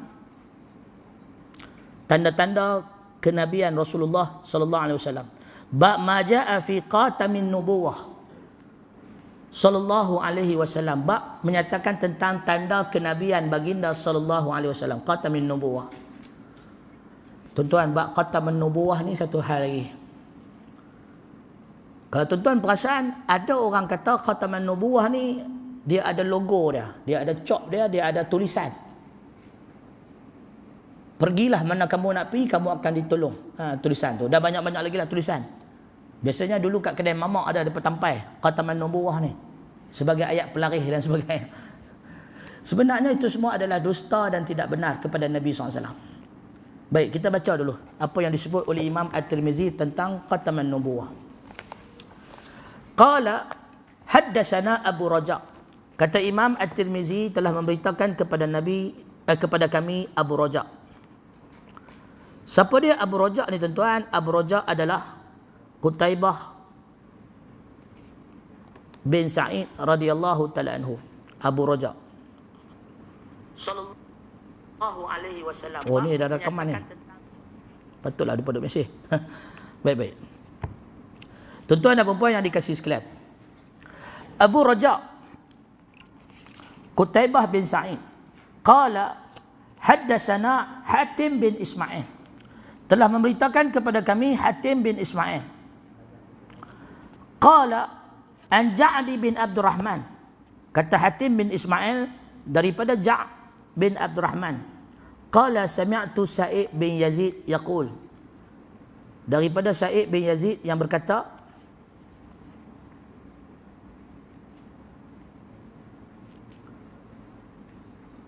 zahabat bi qalati ila Nabi sallallahu alaihi wasallam. Kata Sa'id bin Yazid, suatu hari aku pergi bersama dengan makcik aku, qalati. Ini orang Arab tuan-tuan, dia begitu detail. Kalau bukan bab nombor, dia detail. Bab nombor dia tak detail. Orang Arab, mereka ni makcik, pakcik ni, mereka bahagi ikut jantina. Dia ada makcik sebelah bapak, pakcik sebelah bapak, dan makcik, pakcik sebelah mak. Pakcik, makcik sebelah bapak dipanggil amun. Pakcik sebelah bapak, laki lah. Pakcik sebelah bapak dipanggil amun, pakcik. Kalau makcik sebelah bapak dipanggil ammatun. Betul tak? Dia panggil guna kalimah amun, ammatun. Pakcik, amun, makcik, ammatun. Kalau makcik, pakcik sebelah mak, istilah dia lain. Istilah dia, kalau pakcik, qalun, pakcik. Kalau pakcik saya, qali lah, qali, pakcikku. Kalau pakcik, makcik sebelah mak dipanggil qalatun. Qalatun. Jelas tak? Ini orang Arab ni dia bezakan makcik, pakcik belah mak, makcik, pakcik sebelah bapak. Ini bahasa Arab ni tuan-tuan. Dia orang Arab ni dia agak detail dalam bab jantina ni. Sebab tu kita kata perbuatan pun ada, kata perbuatan lelaki, kata perbuatan orang perempuan. Bahasa lain tak ada tuan. Bahasa Inggeris adalah she dan he kan. Baik. Jadi kata Sa'id bin Yazid, hadis ini diriwayatkan oleh Imam At-Tirmizi daripada Qutaibah bin Sa'id, meriwayatkan daripada Hatim bin Ismail. Kata dia telah menceritakan kepada kami Hatim bin Ismail. Hatim bin Ismail adalah seorang perawi yang berasal daripada Kufah, meninggal dunia di Madinah pada tahun 187 Hijrah. Daripada Ja'din bin Abdurrahman, seorang perawi yang siqah, meriwayatkan daripada Sa'id bin Yazid. Sa'id ni sahabat Nabi. Sa'id bin Yazid, sahabat kecil. Masa Nabi hidup, dia kanak-kanak lagi. Nabi wafat dalam keadaan usia dia baru 8 tahun ataupun awal-awal 7 tahun. Akhir 7 tahun, awal-awal 8 tahun usia dia. Kata Sa'id bin Yazid radhiyallahu ta'ala anhu, aku pergi bertemu dengan Nabi SAW dengan makcik aku. Qalati, makcik sebelah mak. Faqalat, makcik aku kata dekat Nabi, ya Rasulullah, wahai Rasulullah, inna ibna ukhti, sesungguhnya anak ukhti, ibna ukhti, anak saudaraku, waji'un, menderita sakit. Waji'un, menderita sakit. Dalam ni dia tak sebut sakit apa, tapi dalam riwayat yang lain disebutkan dia sakit kaki. Kaki dia ada kesakitan. Ada riwayat kata kaki dia bengkak, ada riwayat kata kaki dia tak boleh nak berjalan. Wallahu a'lam. Dalam riwayat Ahmad dan lain-lain. Kaki dia ada waji', dia ni sakit.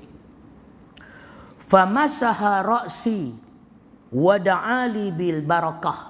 Maka Nabi SAW sapu kepala aku. Nabi usap kepala dia dan mendoakan Sa'id bin Yazid dengan keberkatan, barakah. Apa maksud barakah tuan-tuan? Barakah, birkah dalam bahasa Arab, al-birkah ataupun burakun, apa? Purku, birku. Ini dalam bahasa Arab, barakah maknanya nikmat yang tak putus. Nikmat yang sampai kepada seseorang daripada Allah Subhanahu wa taala. Nikmat atau rahmat. Itu maksud al-barakah. Orang Arab dia pernah sebut birkul jamal, unta yang sedang menerap. Maknanya unta ni bila dia menerap, dia tak pergi mana-mana. Ibarat nikmat orang Arab ni, mereka unta lah nikmat mereka. Harta mereka duduk dekat dengan mereka, tak pergi berjalan mana, duduk tang tu. Birkul jamal, maknanya barakah ni, nikmat tu tak hilang-hilang. Ada sahabat Nabi nama dia Abu Qatadah. Abu Qatadah As-Sulami. Dia ni pernah diusap kepala dia oleh Nabi. Nabi doakan kepala dia, rambut dia, sebab dia ada rambut luruh. Dia rambut luruh. Sekarang ni kita ada produk rambut. Kawan kita duk jual, orang sunnah duk jual produk rambut kan, bagus. Saya pun nak try lah, ada luruh rambut dah ni. Kan? Jadi ada seorang sahabat kita ni, sahabat Nabi ni rambut dia luruh. Rambut luruh. Bila rambut luruh, maka Nabi SAW pergi usap rambut dia, doa rambut dia. Dengan izin Allah, rambut dia jadi lebat, jadi hitam. Diriwayatkan Abu Qatadah As-Sulami ni bila mana dia dah Dia dah usia 70 tahun, rambut dia masih hitam lebat macam umur 17 tahun. Berkat doa Nabi SAW. Pakcik teringin lah, saya pun teringin lah. Jadi tuan-tuan dan puan yang dikasihi sekalian, jadi Sa'id bin Yazid ni Nabi usap kepala dia, Nabi doa keberkatan kat dia. Kemudian kata dia wa tawadda'an, Nabi pun berwuduk. Fasharabtu min wudu'ihi, dan aku minum air wuduk Nabi SAW. Tu dia. Nabi SAW berwuduk, ambil wuduk. Sa'id bin Yazid minum air wuduk Nabi SAW. Sebahagian para ulama mengatakan amalan ni untuk Nabi saja.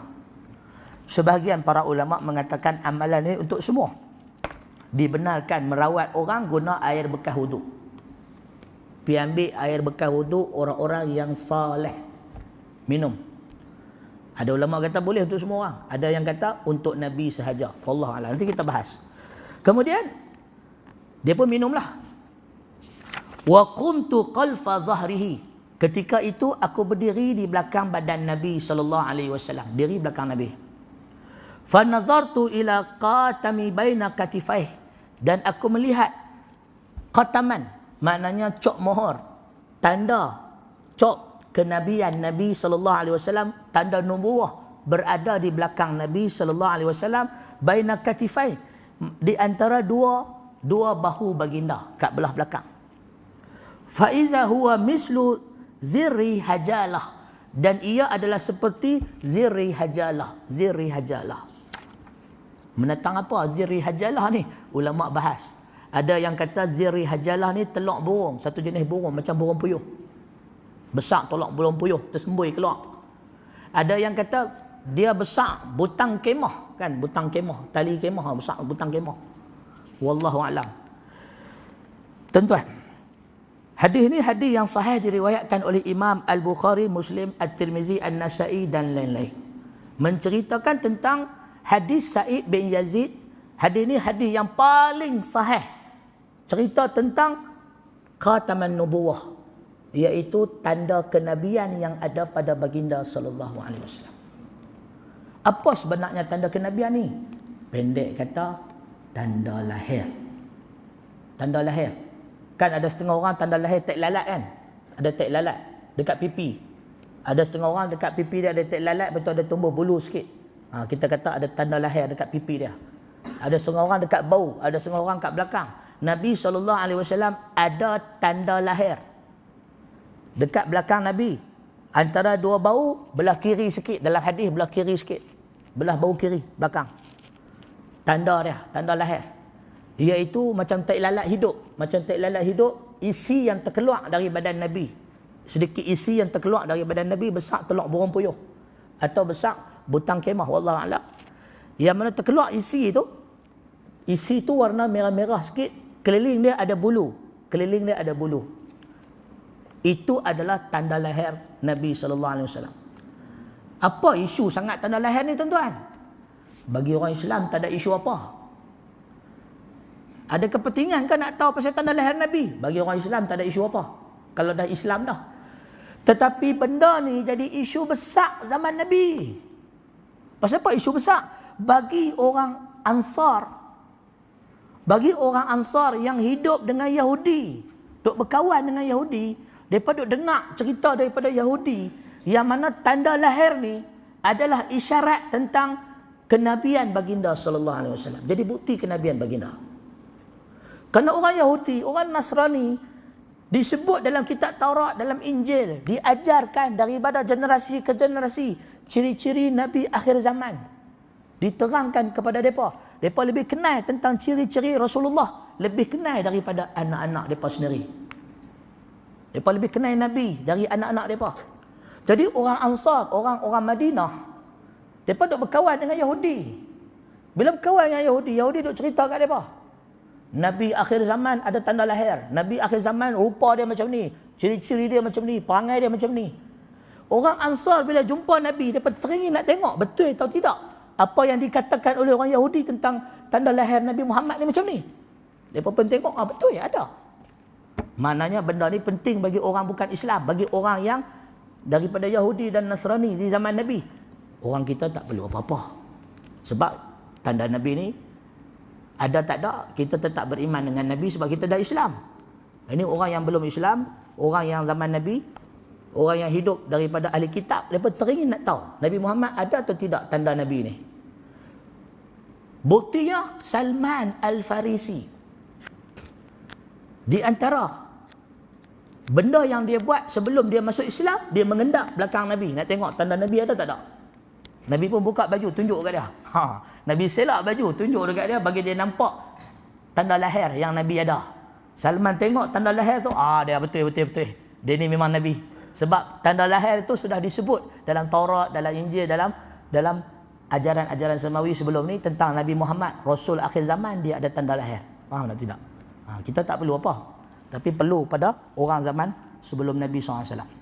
Itu sebab tu dia cerita Nabi Muhammad memang ada tanda lahir seperti yang telah diberitahu pada orang-orang ahli kitab. Baik. Masalah dia tuan-tuan, mai ke geng-geng puak sufi ni dia jadi masalah. Semua benda kalau mai ke sufi dia jadi masalah. Geng-geng sufi ni, depa ni pergi buat pasal, depa kata tanda Nabi ni cok mohor ni ada tulisan. Pula dah. Ada tulisan. Ada yang kata tulisan dia ayat Quran, ada yang kata ada nama Muhammad dah apalah, ada yang kata tulisan aku adalah Nabi akhir zaman dan sebagainya. Riwayat yang sahih, tanda Nabi tak ada tulisan apa-apa. Tak ada tulis apa-apa. Orang Arab bukan kerti baca sebenarnya kalau ada pun. Tak ada tulis apa-apa. Tanda Nabi, tanda lahir tu cuma tak lalat hidup, daging ketui yang terkeluar daripada tubuh badan Nabi SAW di belakang. Itu sahaja. Itu saja. Maknanya dakwaan-dakwaan palsu yang ada dilukis, orang lukis.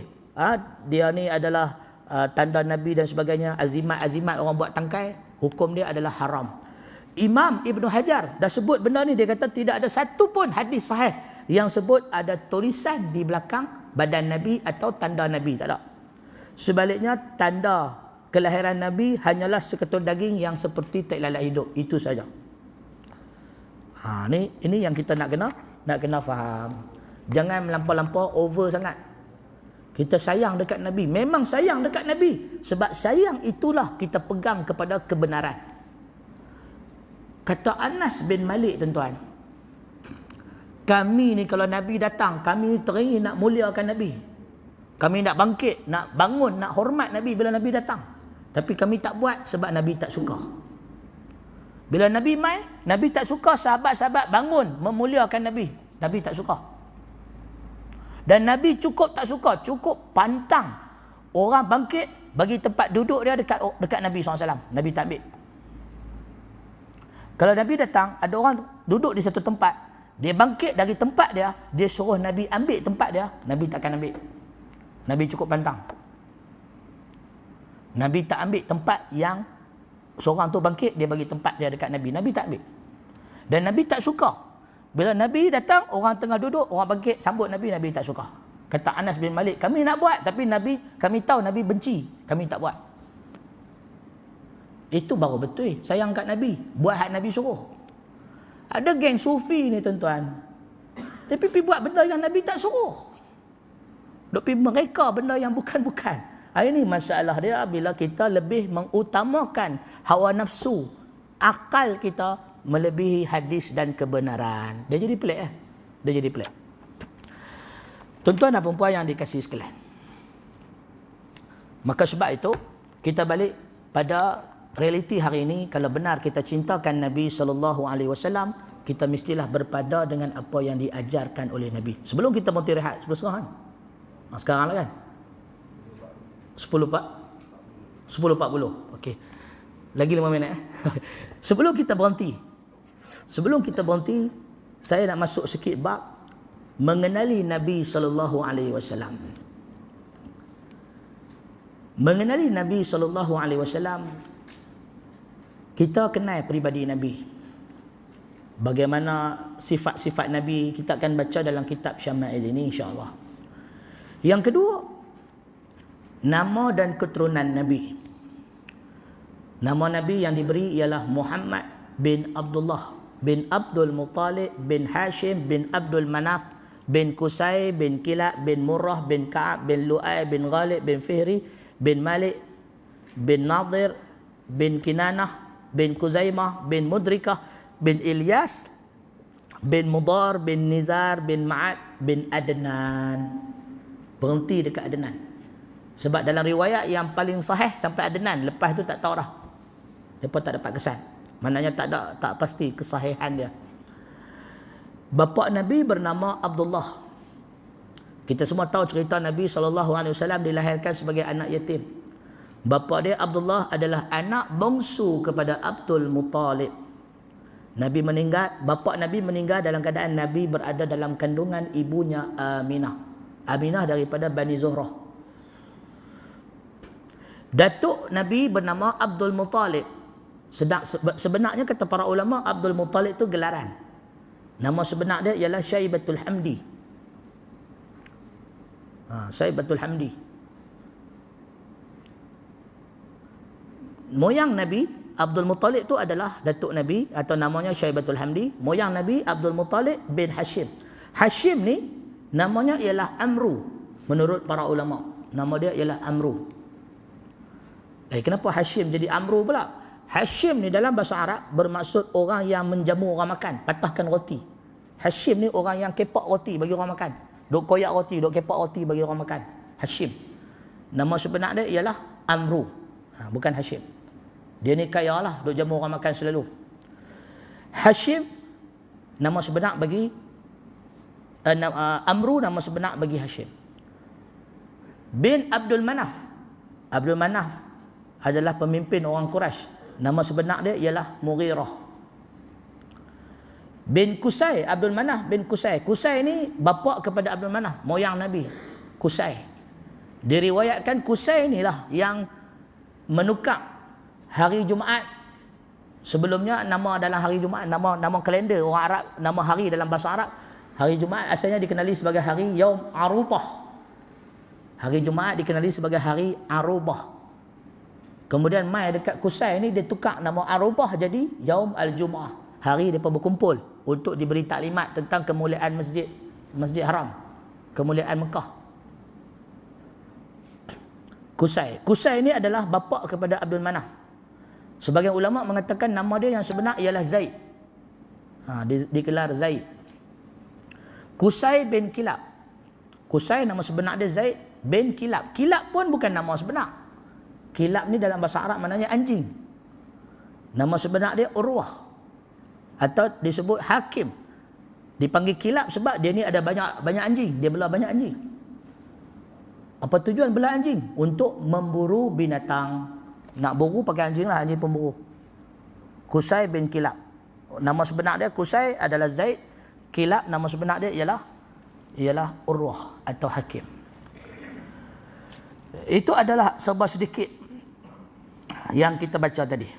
Serba sedikit perbahasan berkenaan moyang dan nenek moyang Nabi SAW. Baik. Nabi Muhammad dilahirkan, sebagai ulama kata 12 Rabiul Awal. Pendapat yang paling kuat saya rasa 9 Rabiul Awal. Manakala wafat Nabi SAW, ada yang kata 12 Rabiul Awal, tapi sebagian ulama mengatakan Nabi wafat pada 1 Rabiul Awal. Bersamaan dengan 11 Hijrah. Tuan-tuan dan puan yang dikasihi sekalian, Nabi SAW ada 3 orang anak lelaki. Sebagai riwayat kata Nabi ada 3 orang anak lelaki. Satu nama Qasim, satu nama Abdullah, satu nama Ibrahim. Qasim, Abdullah, Ibrahim. Dikatakan Abdullah tu nama lain bagi Abdullah adalah Tahir ataupun Tayyib. Dan ada ulama kata sebenarnya Tahir dan Tayyib ni anak yang lain bukan Abdullah. Wallahu a'lam. Ada yang kata anak Nabi 3 orang, ada yang kata 4 orang. Ibrahim, Qasim, Abdullah. Ada yang kata 4, Ibrahim, Qasim, Abdullah dan Tahir. Yang masyhur 3 orang lah. Qasim anak sulung, Ibrahim dan Abdullah. Abdullah tu juga dikenali sebagai Tahir ataupun Tayyib. Wallahu a'lam. Anak lelaki Nabi. Anak perempuan Nabi SAW ada 4. Zainab binti Muhammad isteri kepada Abu Al-As bin Ar-Rabi', menantu Nabi yang orang tak kenal. Kesian menantu ni. Semua duk kenal menantu Nabi, Ali seorang ya. Ali. Sedangkan menantu sulung Nabi ialah Abu Al-As bin Ar-Rabi', suami kepada Zainab binti Muhammad sallallahu alaihi wasallam. Zainab meninggal pada tahun 8 Hijrah. Yang kedua, anak perempuan Nabi bernama Ruqayyah. Ruqayyah isteri kepada Uthman bin Affan. Asalnya Ruqayyah ni kahwin dengan anak Abu Lahab. Abu Lahab dia ada dua orang anak, Utbah dan Utaibah. Bukan dua lah, ramai lah, tapi antaranya dua, Utbah dan Utaibah. Dua-dua ni kahwin dengan anak perempuan Nabi SAW. Utbah dan Utaibah, dua-dua ni kahwin dengan anak perempuan Nabi. Kemudian bila turun surah Al-Lahab atau surah Al-Masad, daripada orang ni, dua ekor ni menceraikan anak perempuan Nabi SAW sebab ikut bapa mereka Abu Lahab. Itu cerita dia. Jadi Osman pun pergi menikah dengan bekas isteri Utbah dan Utaibah ni, Utbah ni, iaitu Ruqayyah binti Muhammad sallallahu alaihi wasallam. Ruqayyah pula meninggal dunia pada tahun kedua Hijrah, sebelum perang Badar. Maka sebab itu Sayyidina Uthman tak pergi perang Badar, sebab dia menguruskan jenazah isteri dia, Sayyidina Uthman bin Affan. Dia tak pergi sebab urus jenazah isteri dia, Ruqayyah, anak perempuan Nabi sallallahu alaihi wasallam. Manakala anak perempuan Nabi yang ketiga ialah Fatimah binti Muhammad. Bukan Fatimah, Fatimah. Bahasa Arab ni tuan-tuan hati-hati tau. Silap sebut makna lain. Macam Jamal kan, Jamal. Saya sebut berkali-kali lah Jamal. Orang typing sebut saya dulu lah, Jamal. Jamal dalam bahasa Arab unta. Ni kawan saya nama dia Jamal. Ini kawan saya nama dia unta. Sebab tu kita sebut perang Jamal, perang unta. Kan? Perang Jamal, perang unta. Yang sebenarnya bukan Jamal. Jamal, ada alif. Jamal. Ini kawan saya nama dia Jamal. Maknanya barulah cantik. Innallaha jamil yuhibbul jamal. Allah itu maha cantik dan sukakan kecantikan atau kebaikan. Kan Jamil, Jamal. Jamal ada alif. Kalau tak ada alif, Jamalun, jadi unta. Unta ni dalam bahasa Arab dia ada lebih kurang 100 atau banyak, bukan 100 lah, lebih daripada 100.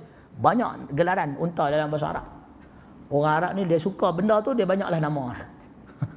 Kalau dia suka tu banyaklah nama dia. Atau dia benci satu tu, banyaklah nama dia juga. Macam kucing, orang Arab cukup benci kucing. Kucing ni ada banyak nama.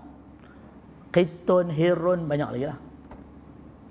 Jadi isteri Nabi, anak perempuan Nabi yang ketiga Fatimah meninggal dunia pada tahun ke-11 Hijrah, 6 bulan lepas wafat Rasulullah sallallahu alaihi wasallam. Yang keempat anak perempuan Nabi Ummu Kulthum. Ummu Kulthum, bukan Kalsum, Kulthum. Ummu Kulthum. Ummu Kulthum meninggal dunia pada tahun ke-9 Hijrah. Lepas wafatnya kakak dia Ruqayyah, Nabi nikahkan dia pula dengan Uthman sekali lagi. Bukan, maksudnya Nabi bagi 2 orang anak perempuan pada Uthman. Mula Ruqayyah meninggal, Nabi bagi anak dia seorang lagi pula dekat Uthman, iaitu Ummu Kulthum. Ummu Kulthum wafat pada tahun 9 Hijrah. Bila Ummu Kulthum ni wafat, Nabi kata kat Uthman, kalaulah aku ada anak perempuan lagi, nescaya aku nikahkan hang lagi. Tapi tak ada lah, habis. Sebab Nabi sayang dekat Sayyidina Uthman bin Affan. Uthman ni tuan-tuan, husband material. Bapak-bapak ni kalau nak cari menantu, cari macam Uthman. Lelaki yang lembut, lelaki yang santun, yang sopan, yang tertib, yang beradab dan sebagainya. Lelaki macam Omar bagus ya. Lelaki macam Omar bagus ya. Omar dia pinang lelaki ramai orang tak mau. Zaman Sayyidina Omar ramai dia pinang perempuan, ramai tolak. Ramai tolak pinangan dia. Ada hadis yang menarik. Aisyah duk bersembang dengan seorang sahabat perempuan pasal Omar ni. Cerita ni nantilah kita sambung. Cerita ni menarik lah. Omar ni dia garang. Orang perempuan tak suka zaman dia. Jadi dia pinang banyak kena tolak. Tuan-tuan dan perempuan yang dikasihi sekalian. Jadi itu anak-anak perempuan Nabi sallallahu alaihi wasallam. Cucu Nabi yang kita duk dengar Ali, kita duk dengar Abdullah, kita duk dengar Muhsin, Hasan, Husain. Sebenarnya ada lagi ramai cucu-cucu Nabi sallallahu alaihi wasallam. Cucu perempuan Nabi yang kita mungkin jangan dengar, Umamah binti Abu Al-As bin Ar-Rabi', Umamah. Ummu Kulthum binti Ali bin Abi Talib, Zainab binti Ali bin Abi Talib. Ini antara cucu-cucu Nabi SAW. Baik. Tuan-tuan dan puan yang dikasihi sekalian, sebelum kita berhenti untuk rehat, saya sebut sekali lagi, kita mengaji nak kenal Nabi SAW ni untuk apa, tuan-tuan? Tujuan dia satu saja, bersihkan hati kita, satu je tujuan dia, untuk menimbulkan rasa cinta kepada Rasulullah SAW. Kalau untuk dunia memang tak dapat apa, memang tak ada faedah duniawi, tapi kita mengaji ni untuk kepentingan iman kita supaya bertambah kenal Nabi, bertambah cinta kepada Rasulullah SAW. Wallahu ta'ala alam. Kita berhenti sekejap untuk rehat. Sampai pukul berapa sahabat? 11. Sampai pukul 11 insya-Allah kita sambung balik. Wallahu ta'ala alam. Assalamualaikum warahmatullahi wabarakatuh.